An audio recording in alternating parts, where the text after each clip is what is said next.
Thank you for joining CU Bands and Fans podcast. Our podcast is brought to you by Homegrown KIO. Homegrown KIO is on Sunday nights at 7 p.m. It is a stellar show featuring the great songs that have come from bands originating in Champaign-Urbana. Listen at 107.9 on your FM dial, at 1079wkio.com, or ask Alexa to play WKIO.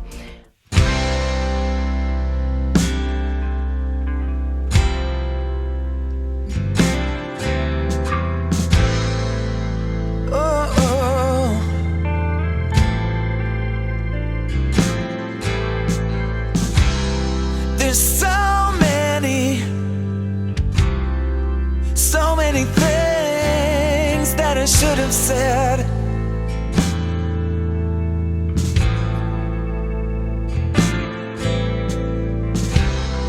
With all we had, who would have known that it wouldn't last? Hey, welcome to CU Bands and Fans podcast, where musicians tell their story. That you were just listening to is Andrew Scott Denlinger.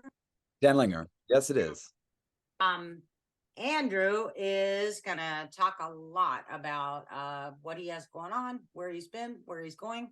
And he has loved music his entire life, and he could sing by the age of 2. He started violin and piano at the age of 4 and 5. How are you, Andrew? I'm doing well. How are you doing tonight? We're good. Good.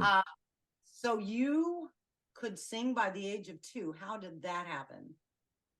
I grew up in a very musical family. My parents, I have 2 older sisters who are 10 and 12 years older than me.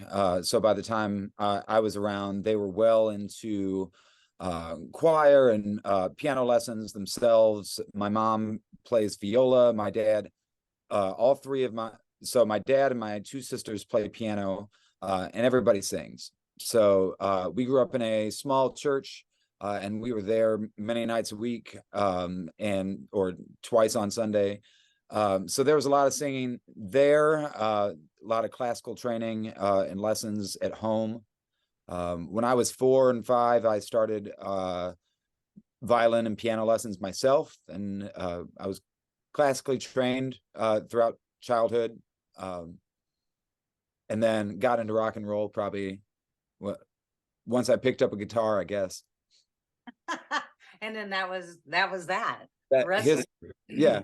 I mean, I play and love a lot of different types of music, and so even today, I mean, the style of which I play flows, but I grew up on singable songs and songs that had a message. And so I guess no matter what genre and what type of band I'm looking at, those are still probably the things that attract me the most, is a song that that sticks in my head and that maybe motivates me somehow in my life.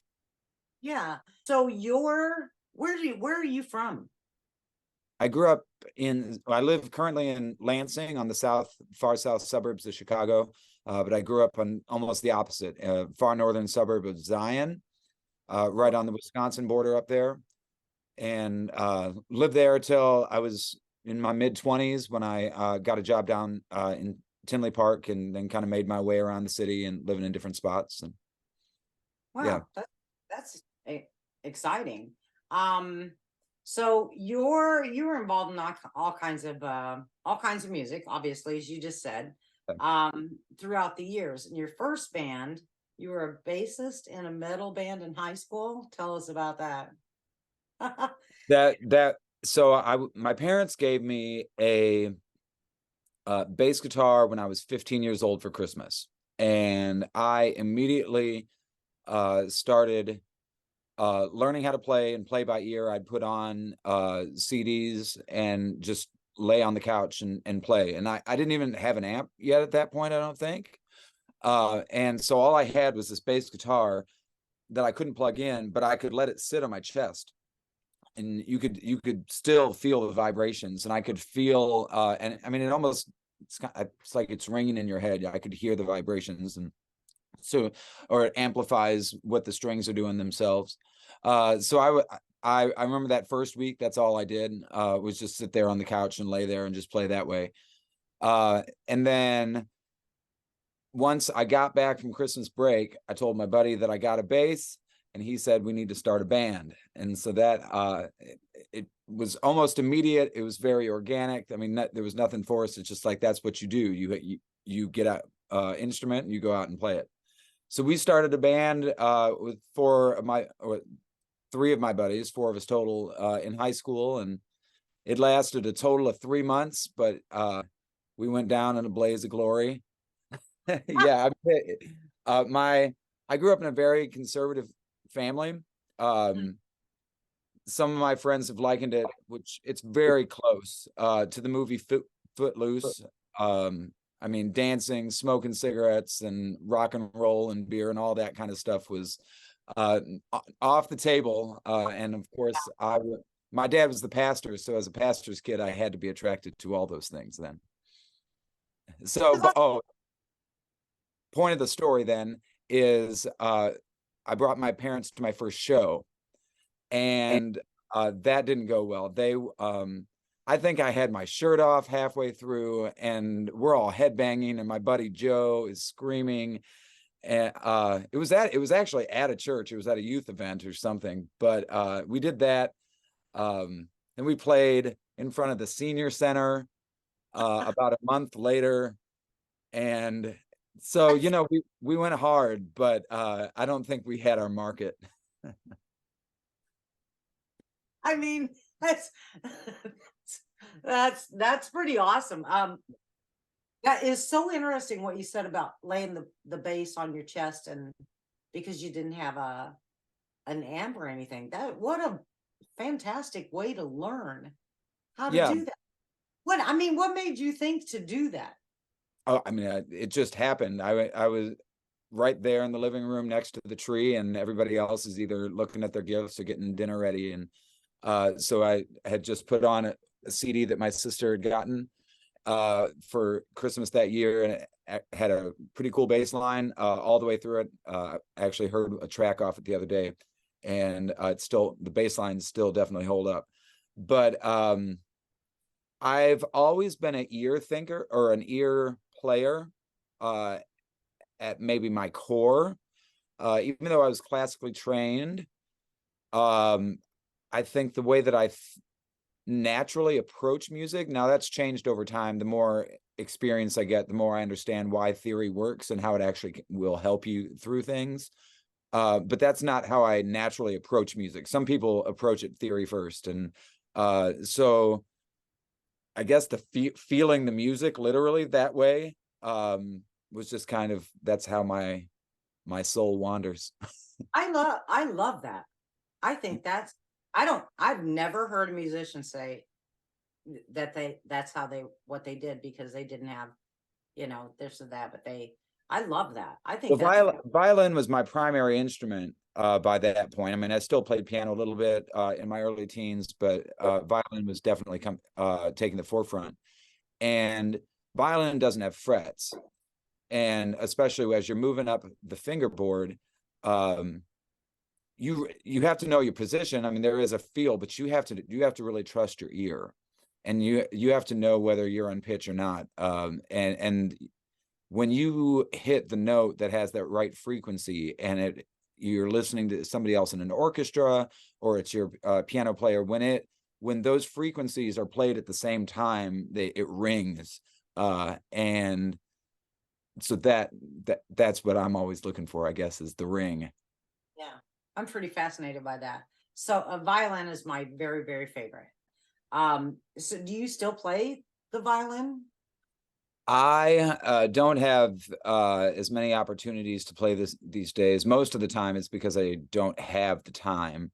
I'm doing a million other things, but I've played in some weddings. Weddings are a good way to get paid a little bit and to still work up something. And I still have my violin. I love my violin. If I had a prized possession, it's probably my violin. Yeah. It's an old 1911 German Roth violin, and so it's got all this history. And my parents I had some money that I think I got from my grandma after she passed away. And then, so in high school, when I was getting ready to go into college, I really needed to upgrade my instrument.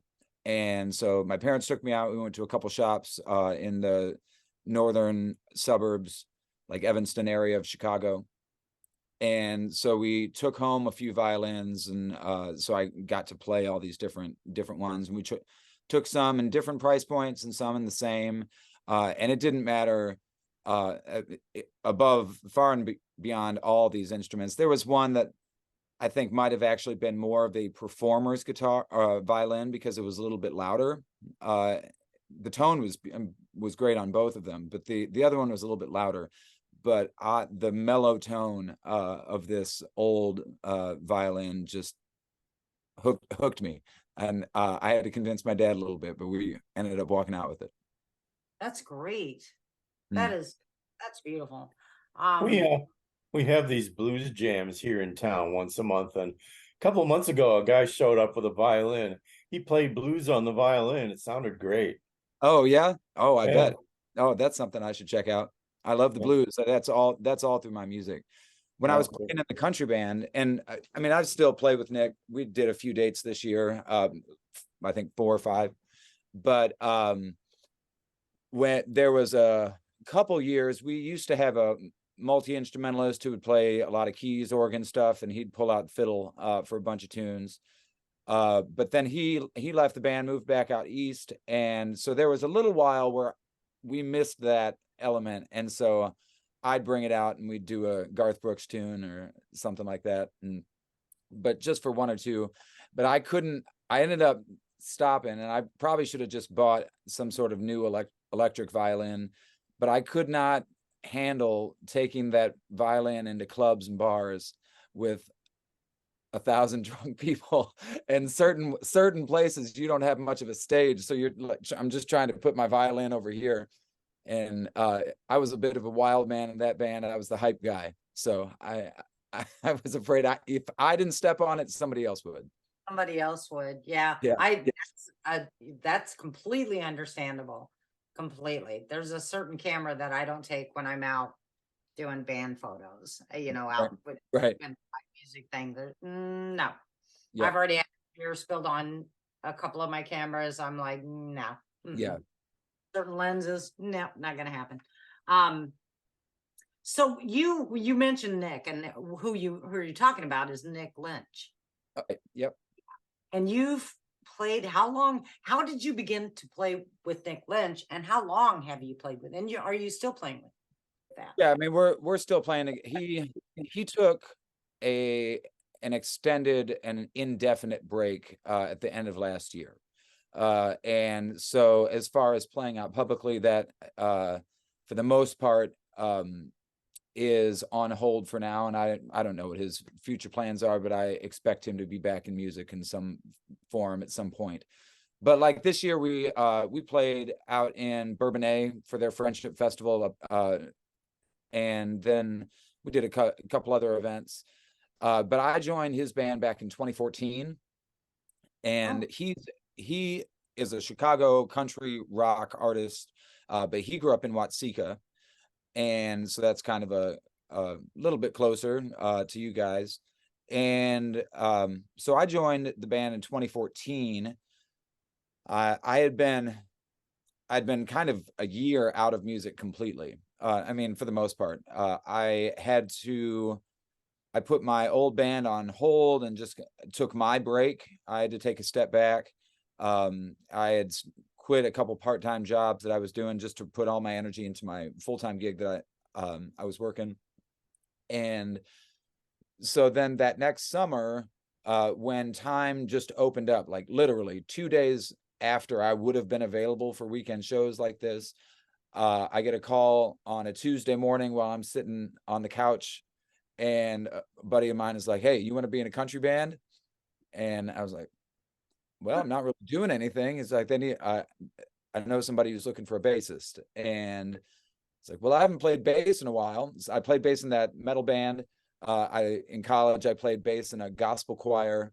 And so, I mean, I'd done a little bit of bass work, but it had been almost a decade. And I was, well, sure. So I borrowed some, I ended up talking with Nick that day. We connected and it's like, oh, show up the next day. And so I did. I borrowed somebody else's bass. I learned all his originals, showed up to go meet the dudes, and found out that I was about to walk into an hour-long audition of mostly country covers. And I'd been playing alternative and hard rock and screaming in a hardcore band for the past 10 years. And so I literally flubbed my way through embarrassment for the next 45 minutes to an hour. And I walked out a little defeated, but knowing that I did whatever I could, and waited a couple days, called a friend of mine who was actually playing pedal steel in the band, and said, hey man, I know that didn't go well. He's like, yeah, that didn't go well. And so then I was like, do you think Nick would take a call? I that's not what I was expecting to walk into, whether I was naive or not, which I was. I was like, I need another opportunity when I can know what I'm supposed to do, and then I will be that. And so I called Nick. He's like, man, I got to talk to the guys, because two of the guys were very not open to another round. But so he convinced them, and 2 weeks later I showed up. I went to Guitar Center. I convinced my wife. I said, I'm going to buy this bass, and I'm going to put it on the Guitar Center credit card, and if I get in the band, then I can pay it off. And she said, well, what if you don't get in the band? I said, then I can take it back.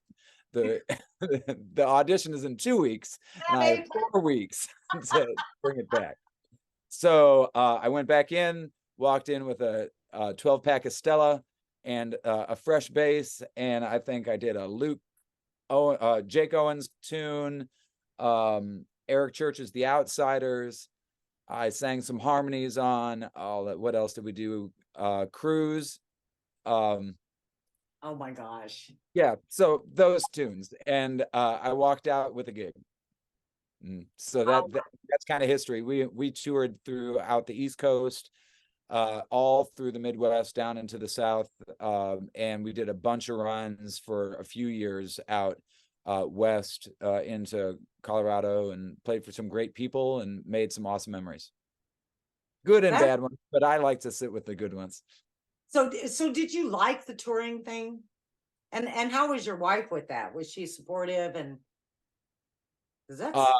yes, I do love touring. I love playing in front of people. That's something that's really important to me, is that kind of interaction, being able to connect with somebody else. And so doing that in a live setting is definitely something that's just in my nature and in my blood. I approach it very aggressively, like that hardcore kid playing youth group shows.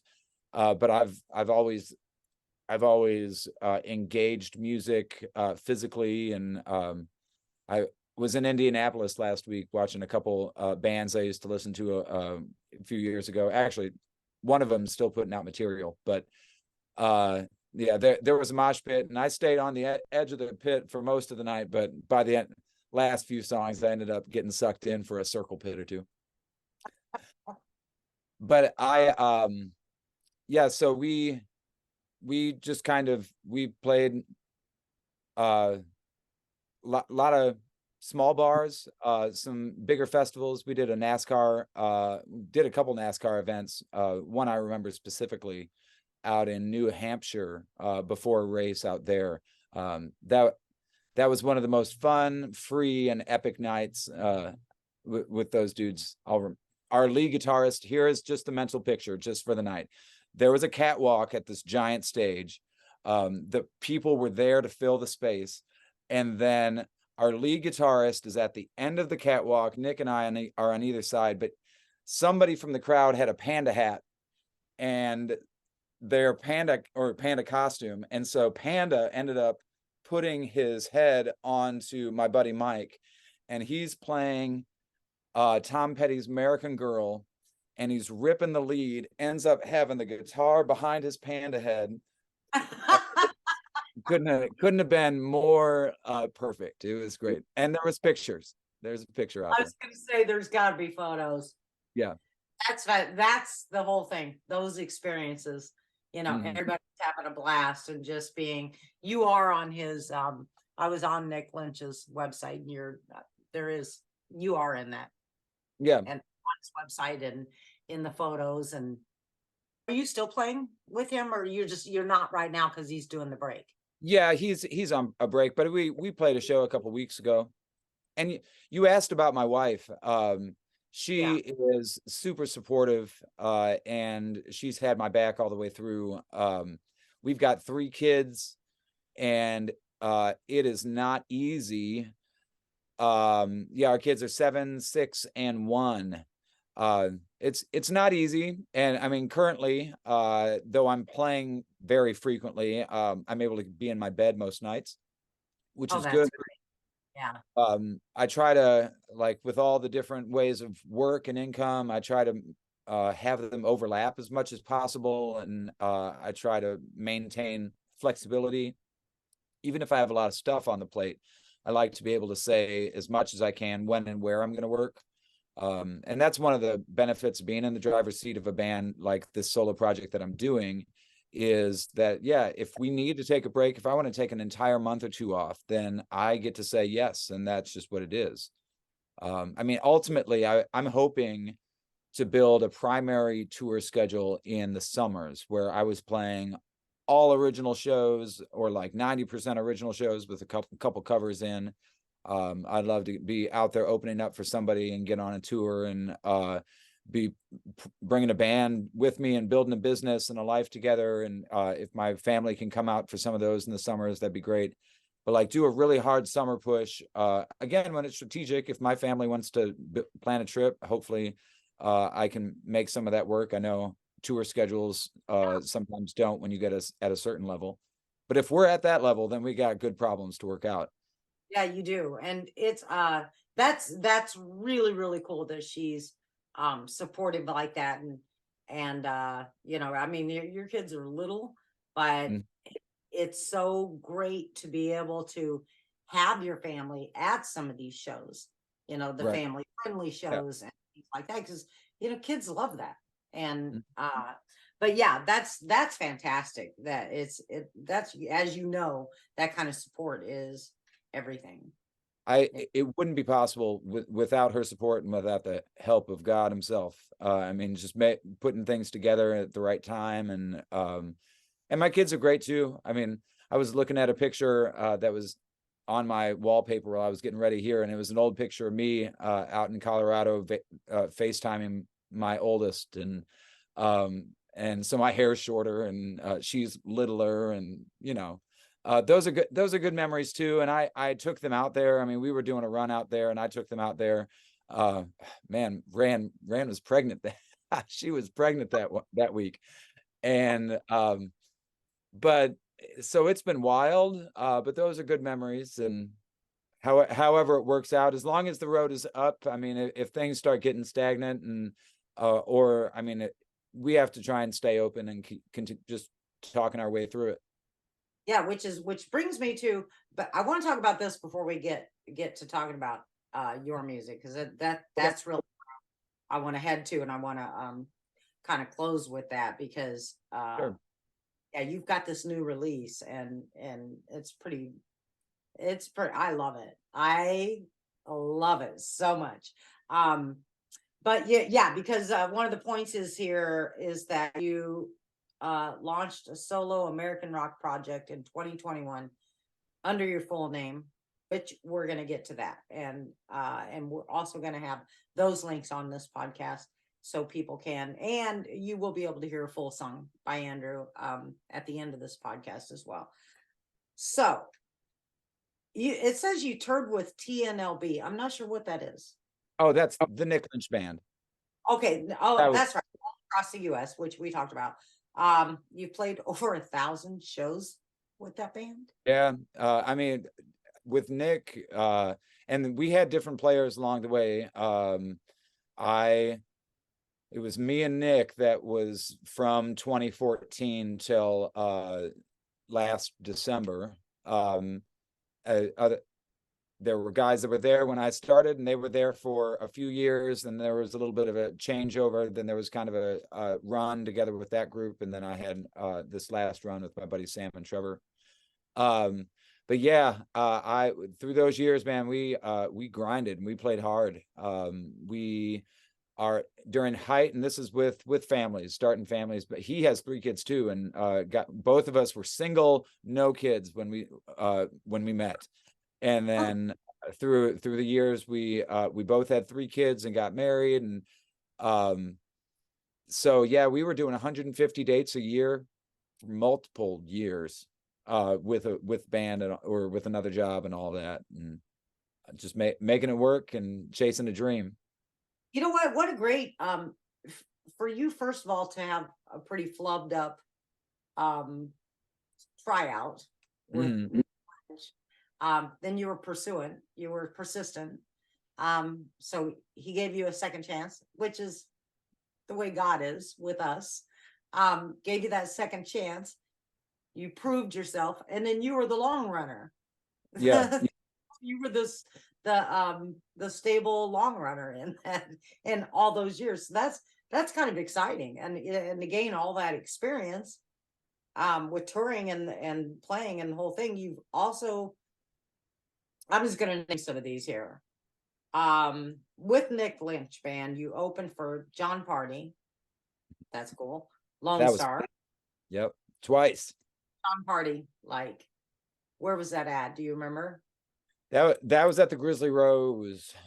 We got a lot of opportunities out there to open up for some awesome acts, and man, that one was cool. That was early in his run before he like fully skyrocketed. But his band showed up. I remember their set design was awesome. Some like just this wooden structure that they built out. And yeah, that was a lot of fun. And Lone Star, Kip Moore. I love Kip Moore too. I love all of these. Brett Young, Michael Ray. He's been to the City Center a couple times. Brett Eldridge. Michael Ray actually jumped up on stage with us while we were playing Old Crow River North, downtown Chicago. He showed up with some people, maybe from Channel 7, I'm not sure, but so he was there, and then we found out he was there, and somehow dialogued and got him up on stage to come sing a song. So he sang his new single, and then we did the Cash Tune, and I think something else, 2 or 3 tunes. And my drummer and I was on bass. My drummer and I, we stayed up and played. He brought up his guitarist, who is actually now Luke Combs' pedal steel dobro player. And so he's touring the world with him. That guy has actually been my photographer for my current single and my initial one on All Right, Feeling Pretty Fine.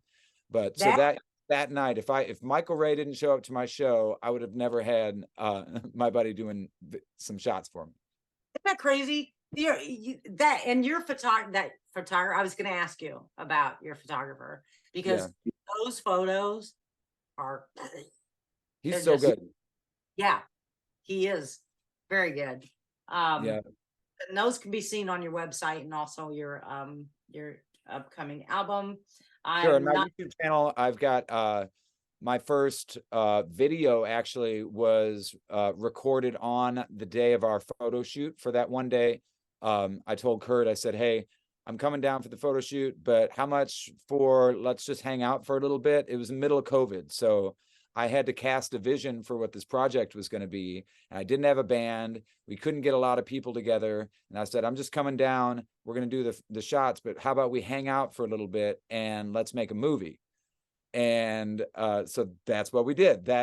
We recorded the video for All Right, Feeling Pretty Fine on his front porch and in his studio room. Shut up. Yeah. I love that. See, all this kind of stuff. I love hearing it. And then so we met them. Nick became friends with John, and we ended up playing that thing every year until John left the Cubs. So we would do over there on Joe's on Weed, they would bring a bunch of different country acts who would usually do some usually acoustic sets. Sometimes they'd be a little bit bigger, but usually they were stripped down to a certain degree. And then we would play an hour. Sometimes they'd have other bands. I remember Rendition, which was another Chicago area great band, came in and did their thing. And so that's a great night. Met a lot of people I never would have ever known before. And Justin Moore is a little dude. I'm a tall guy. He's not. No, he is. Because I seen him at Champaign County Fair, and I really didn't know who he. I love all kinds of music, all kinds, and I love country music too. But I had heard some of his music, but I really didn't know what to expect. But he came out on a stage, and I was like, "Wait a minute, this guy is little. He is little, right?" But people love him. People love him. Oh, and he's so good, and he's so nice. I mean, and then you opened also for Eli Young Band, which that's okay. Eli Young Band, those are super nice dudes. Uh-huh. I'm trying to remember their drummer's name right offhand, but I remember just hanging out with our drummer outside of the venue, and he just showed up just like anybody else, and then we had a circle. Then there was 3 of us, and then we're just talking. And but yeah, great dudes, great songs. Great, and they great really performances, and their live show is great. I'm trying to rack my brain right now which cover it was that they pulled out. But I remember just feeling it and being right in the moment. Yeah, now they came to the city. All of these have been at the city center, I think, Okay. except Justin Moore. But all of them have been at the city center, and I do the photography for the artists and concerts and shows there. And I made, because Joe Nichols, I got a story. Joe Diffie, God bless. But all the guys, John Michael Montgomery, Yeah. So I've had a chance to meet them. David Nail as well, Rodney Atkins, he's been there. Runaway June, I'm not sure. That's a female trio group. They're newer on the scene, but they've been blown up. Really nice ladies. We played with them out in Shorewood, up north. But they were a lot of fun. You've had some great experiences in opening for these. Now, this brings us to your own music. All right, and let's talk about your own music, how that came about, and these 4 singles that you've had out since 2021, and what's upcoming. Well, I've been a songwriter also since I picked up a guitar. Shortly after I joined a band and was a bassist in high school, I mean, right after that Christmas, there was a assignment for my English class, and somehow I worked in recording a track onto a cassette. I mean, so I was immediately like writing a tune that I could share somewhere else and trying to track it myself in a very rudimentary way, but just doing that at home. And so I've always loved songwriting. It hasn't always been easy for me. I think the older you get, the more you have to say. And that's always what I felt the most uncomfortable with, was that I didn't necessarily have. I guess I didn't feel like I had something that would really reach somebody or lift somebody up, that it had the merit that other songs had for me. Maybe I just put too much stock into it. And I mean, it's what I would encourage somebody else, just keep writing. But I can remember there was multiple periods where I would have just really bad writer's block, and I would get anxious about that. And,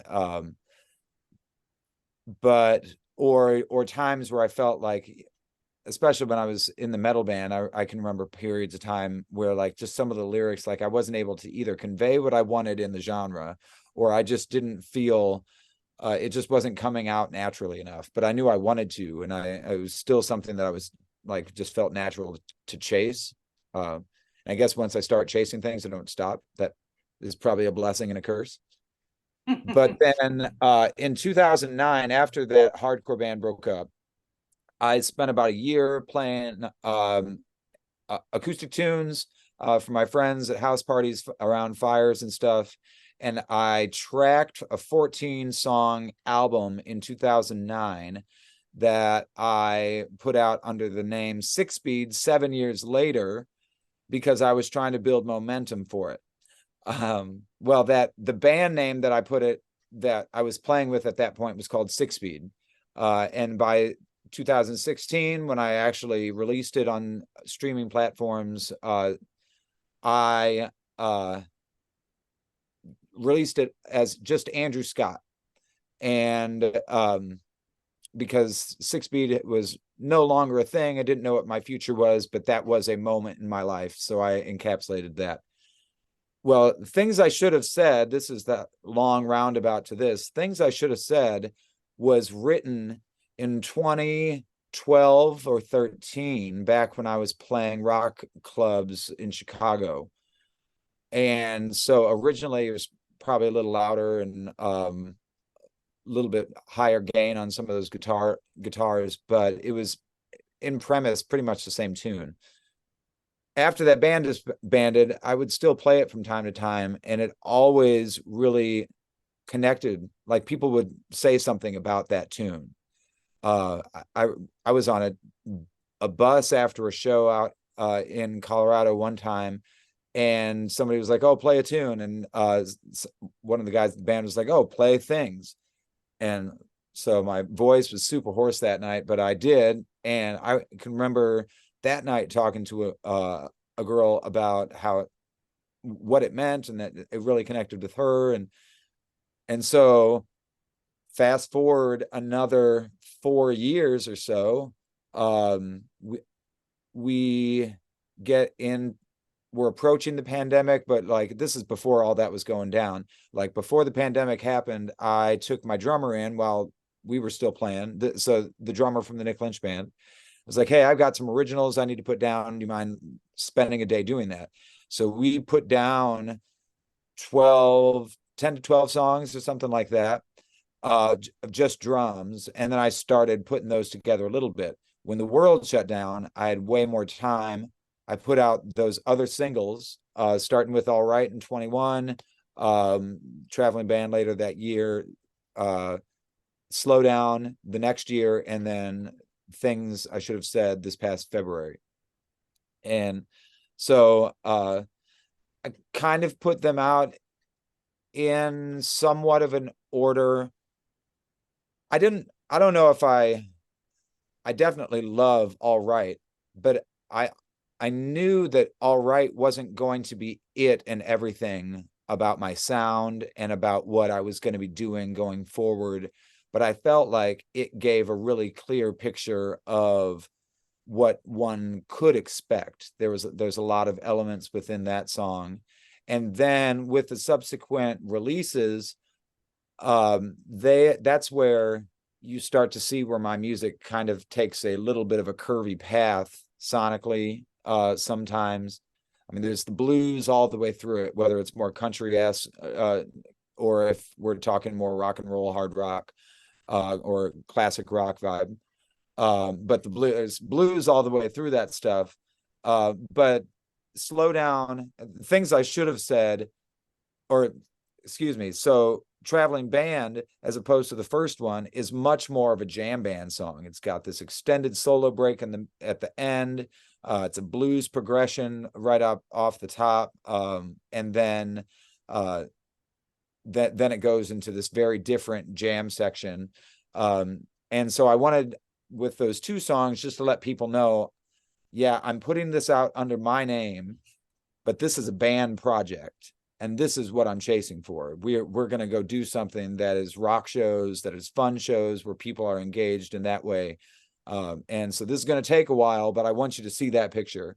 And then with these subsequent releases, I'm able to do just test the water a little bit, and show some versatility. Slow Down is a tune I wrote in Nashville. It's a rare co-write of mine with a friend, Rick Tiger, passed away a couple years ago. And so I was expecting to be able to write a ton of tunes with him. He was an angel in my life, sent to kind of pick me up and get me creating again. And I was excited to create a ton of tunes. We wrote 4 together, and or we wrote 3, and then he gifted me another. And I'll put the rest of those out eventually. But it's got, so Slow Down is a Nashville tune, and it's got a little bit of that vibe. I didn't want to take away from that, because I think American rock and roll, that's what I'm calling it. I don't know what it is exactly, except it's a No, yeah, it's mix of all sorts of stuff, all that and more. yeah. Things I should have said seems yeah, I mean, you're just, I mean, the start out, just when you hit play, it just grabs you then, like from then all the way through. And Slow Down I love too. I absolutely love it. But it seems balladish a little bit. Yeah. I mean, it's got that that waltz kind of sway to it. It's definitely a rock ballad. I loved, after it released, one of my friends put that on his Insta post. That's how he described it, was a rock ballad. And I was like, oh, that's exactly what it is. That's a ballad about life and love and heartache, and getting things right and getting things wrong, and trying to take the moments that were given. Too often I wrote this song a long time ago, when I was trying to figure a whole lot of stuff out. I mean, if I'm being honest, I'm still figuring stuff out, but like I was in a moment in my life where I was trying to continue to push forward, and I knew that there was a shift, and I had years of young or poor decision making, as it were, but like I wasn't living my best life. I definitely wasn't living with life. And I thought about some relationships. I mean, there's so many things that I think about when I sing things. I think I know what it was written about, but I don't really know, honestly. Like when I sing that song, there are so many personal moments that I can think about. And there, where things got stuck, you had that relationship. It could be a friendship, it could be romantic or whatever, but like I'm thinking of multiple different types. And you get to a point in friendships, and sometimes you butt heads a little bit, or sometimes you get stuck, or somebody, whether it's yourself or the other, and they get tripped up and get off track in life or whatever, not living their best life. And so things go wrong. And so then you're left with sometimes this hole, and it's like, I don't know how to go forward. And a lot of times you don't end up finishing the conversations that you need to finish. And I definitely would look back and, man, if I would have been healthier, or if I would have just been a little bit older, there were some things that I would have said differently. And so I try not to live in the guilt of that, especially anymore, but I try to really pay attention to today. I want to live in a way that's bringing life, that I am living with life, but also that hopefully I'm encouraging the people around me, and that together we're chasing things. I mean, it's what I want to do with my music. I still am, I'm a grown man chasing a young boy's dream. And I love having that carrot. I mean, that carrot is just close enough for me to keep on running. And I think that if I can do this with the things that I love, I know that can inspire some friends of mine. And I already know that, I mean, some people have talked about that when just having some one-on-one combos at a party or whatever. But like that's a positive thing. I mean, I want fame as much as it can continue to provide for my family and give me the opportunity to do that, like share music in that way. Yeah. And music is so important. It's such a great part art and creativity, and it's phenomenal. It's a phenomenal. You don't even know how do you just can't, like, I just Yeah. can't even explain. But I know that things I should have said is, you can tell that it's very moving. It's there's so much in there in just that. But your voice is so it sounds kind of, I want to say, like classic rock type vocals, but yet honed in, and controlled. Yeah. Thank you. So yeah, I love guys like Bob Seger, Chris Stapleton. I mean, those guys, they have a sound to their voice, but they also have killer control. And that's what I like. If I could aspire to be someone as a singer, it'd be guys like that. Yeah, And Frank Sinatra. Yeah. I think you've got that. I mean, I really feel like you've got that. I can't wait to so what you're gonna do with this is, what if I heard you right? I may not have, but if I heard you right, what you're planning on doing with your original music is having a band play the original music.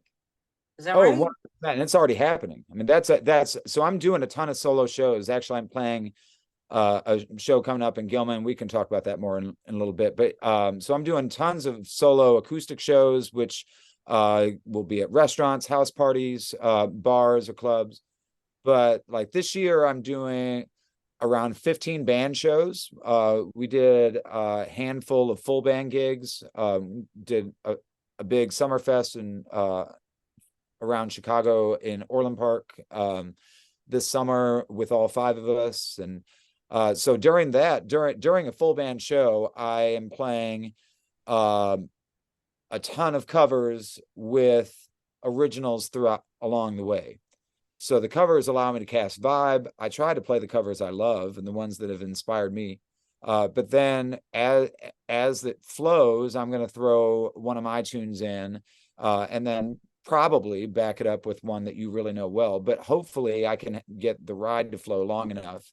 And these shows being 2 to 3 hours, I mean, I can get a half hour, 45 minutes, maybe even longer at certain spots if it's like a 3-hour gig of original music that's getting played throughout all that time. And eventually, yeah, I want to be playing all original shows. I want to be opening up for somebody greater, and let me play for their fans and try to continue building this thing. Yeah, and and I was going to ask you, like, one of the questions I always ask on podcasts, if you can open for anybody, who would it be? It was like, you've opened for so many people. Yeah, I mean, if I could open for somebody today, I would love to open for Chris Stapleton. Actually, at that Summerfest, we opened up for Tennessee Whiskey, which is the Chicagoland's premier Chris Stapleton tribute. Wow. But I mean, as far as music goes, he's definitely up my alley. But there's a lot of great music out there, and I would love to play with a ton of them. Yeah, there's so much. It's just, and in our area, in our area alone, the talent is explosive. And I love, and I still am producing. I'm working on tunes with some other area artists, and I love being able to do stuff that crosses genre. And so will continue to pursue that. There's a fun project in the works with another Chicago area artist that's been around a lot longer than myself that might come out, and that'll definitely be a mashup, a crossover or something. But that opens up so many possibilities. Yeah, I love it. I'm glad that Tom Assay. I'd say Thomas I, but he can correct me next time I talk to him. Yeah, and he can correct me too. He probably with Aces High, Tom from Aces. Yeah. Aces High. Okay, he is a music promoter, and he's the one that actually he sent me a message, say, Terry, check out Andrew, and think about having him on your podcast. So I went to Facebook, and which led me to your website, which led me to your Instagram. And, you know, I listened to everything. I go, where's this guy from? And he goes, oh, he's from Chicago area or whatever. And I was like, well, yeah, let's bring him. And so that he's the one that connected us. And I'm glad By the way, I grew up in Plainfield. Okay. All right. If you Right played down in, the road. if you Yeah. played in Shorewood, you know where Plainfield is. Yep, sure do. Yeah. But anyway, so how did you meet Tom, and what's the connection there? He's a music promoter, so. Yeah, well, Tom has been one of my biggest supports since I launched this project. I met him years ago through the Nick Lynch Band, and so through Nick, we had gotten to know each other, and he'd come out and just come to support shows. He had booked shows with Nick, events primarily like from Chicago down into Champaign area. That's the stuff that he's really hitting the most. But he's working with a ton of area bands as well. And so when I started my own shows and putting that out, that I was doing my own thing, he called me up and just was kind of asking me some questions, and I said, yeah, I'm looking, and I'm trying not to stay too local. I would love to build my local base, but I want to keep on going and expand out. Being able to do that, I mean, allows for so much to grow. Then you end up not oversaturating a market. You can promote a show a little bit bigger. And so I said, let's start booking some shows. And so he's been stretching me south through the cornfields all the way down there. I'm going to be playing an Aces High show at Inside Out coming up on, let me make sure I don't mess up this date. I know where that is. That's the 4th, right? You've been to Inside Out before? I've been by there. I haven't been in there. Okay. Yeah. Great, super classy spot with good drinks and good people there.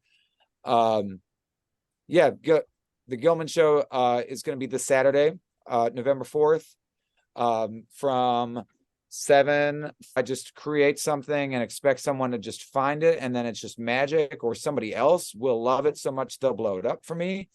And I know that happens it can happen in so many different ways, but I'm really trying to take the ownership on myself as much as I can. I love the ability for an indie artist these days to have control of their business, of their music, and the ability to put it out there. And so, I mean, it's things like this, being able to just talk and share a little bit about myself and what I'm doing. But it's also just getting it in people's ears, figuring out, trying to find more creative ways to get it on somebody else's playlist. I live in Lansing, Illinois, and there's a shop down the street that's got all the songs on their daily playlist that gets played in-house. So they're just ticking up some streams every single day. I took my kids in there the other day for some donuts, garlic donuts, and we're sitting inside, and then all of a sudden the song plays, and they just start cracking up because this is so weird. But that's awesome. And so that there's just a small thing like that from a local spot just brings that kind of regularness to it, and can expose the music to somebody else. And so if I'm just going to keep pushing, we'll try to snowball that. Yeah, that's what you have to do. You have to be involved in your own, launch and getting it out there. And we all help each other in this music community. That's right. Everybody helps one another get heard. Everybody does. Musicians, they're not battling each other. They're helping promote each other and putting each other out there, even on their own pages, their own music page. Other musicians on there, be like, hey, go check out such a, so it's a fantastic music community here, and it's I think it's above the rest, to be honest with you. It really is. But then you have that is your upcoming release. Is that it? That things I should have things I should have said is my current single. Okay, do you have, that one has been out since February, and as of this week, I just need a couple more thousand, and that one ticks 100,000 streams on Spotify, which I don't know if it'll be this week or not, but it could be. Just put it on repeat. we're gonna put it on. Yeah, that's the thing. So those of us that want to help live music and help original artists, you can do. We've created a list. It's called local live music, and when an artist comes out with a new song or whatever, and it's on Spotify, we add it to our playlist, and then we share our playlist with everybody. And then I listen to it, like when I'm editing photos or whatever I'm doing, I'll just let it run, and then hit repeat, let it run again, and then let it run again. That way everybody's getting played. Everybody in our area that is getting played. But also we'll get you on. Okay, so LA and David Leake. Love you guys, I love you. This song is a really good song. So I expect that it'll be on Homegrown KIO. Played, and a blessing and an honor. Yeah, you want these guys, you want to play this one. So I'll give you their email, Andrew, and you can email them an MP3 of this song, please, and they'll be glad to play it. And I've got more music coming. My hope for next year, I'm trying to get back with my buddy Rex Carroll. He's in a band called White Cross, another one, King James, and his own blues thing that he does. But he's a killer guitarist, also an awesome studio engineer and a good buddy of mine. And so we do a lot of my mixing together. I've got a bunch of those tunes that we track drums for in the pipe, like either partial done or almost completed, that kind of just need a mix, maybe some vocals on top. But we're going to try and get together over the next few months, maybe over the holidays, and start getting I'd really love if I could put out 5 tunes next year, do an EP. I want to get these songs out because I want to start working on the stuff that I've been writing, and get that stuff out too. I've got more in the bank, and the sound is evolving. The more I've been doing this, my playing is changing. Being able to play with these people around me changes things, and so I got stuff coming. So did you say you were going to be in Gifford? Gilman. Or is that what you're talking about? Gilman? Gilman, yeah. Yeah. It's about 50 miles north of here. Yeah. Okay. Not right, close, but not too far. Yeah. So we'll have to get you in closer. Let's do it. I would love it. Come and see you. So I'm going to send you some information. Listen, everyone, the links to his Spotify, his Instagram, Facebook, website, just all of that will be on this podcast. It'll be attached to the podcast information, and it will say links. So just click on any one of them and you'll be able to do this. I do advise you get over to that Spotify and listen to these 4 songs that are out. They're all just, oh my God, they're good. They're just good. So listen, Andrew, we really appreciate you being on our podcast. Thank you guys. Appreciate you. Thank you. Yeah. Forward to what you got coming out and continuing to listen to what Things that I should have said. All right. so much. Have a good night. Thank you guys.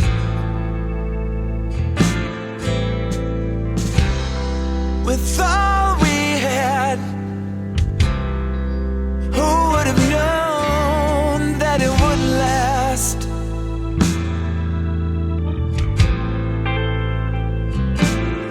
And now we're stuck holding hands high. We shake our fist at the midnight sky. Watch as the time flies. Catch your breath before you die. There's so many things that I should have said.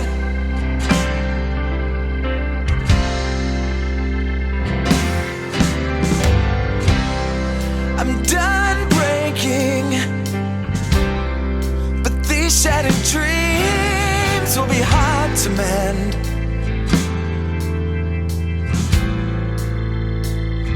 When all you said, all you said never saw a thing, and now we're stuck holding hands high. We shake our fists at the midnight sky, watch as the time flies. Catch your breath before you die. There's so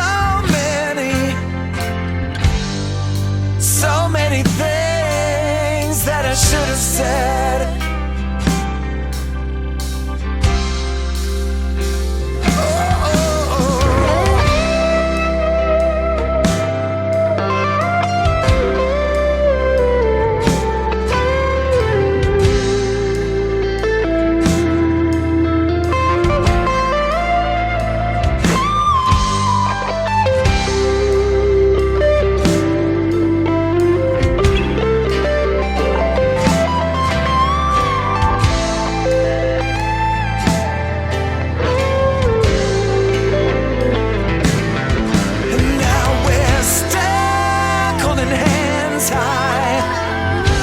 Shake our fist at the midnight sky.